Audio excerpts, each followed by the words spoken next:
দুবাইতে একটা আছে পৃথিবীর দ্বিতীয় বৃহত্তম একটা শপিং মল, এটার নাম হচ্ছে দুবাই মল। মালয়েশিয়াতে একটা আছে KLCC, পেট্রোনাস টুইন টাওয়ারের নিচে বিশাল এক shopping mall, mid valley shopping mall. জান্নাতের এই শপিং মলগুলো কি এরকম হবে? কথা বলেন, এত সুন্দর হবে যেটা জান্নাতীদের পক্ষে কল্পনাও করা সম্ভব হবে না। চিল্লায় বলেন ঠিক কিনা? এবার জান্নাতীরা শপিং করে দেদারসের ডানে বায়ে যাবে। যমুনা ফিউচার পার্ক থেকে শপিং করে বাসার দিকে আসা শুরু করেছেন। রাস্তার মধ্যে যদি যানজট লাগে, ঝামেলা আছে না নাই? জান্নাতে কি যানজট থাকবে? বৃষ্টি তুফান কিছু থাকবে? কিছু থাকবে না। আল্লাহ বললেন লা ইয়ারাউনা ফিহা শামসাও ওয়ালা জামহারিরা।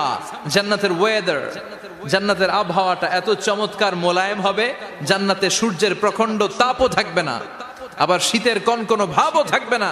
নাতিশীতোষ্ণ একটা চমৎকার পরিবেশ দিয়ে আল্লাহ জান্নাতটাকে সমৃদ্ধ করে দিবেন। চিল্লায় পড়েন সুবহানাল্লাহ।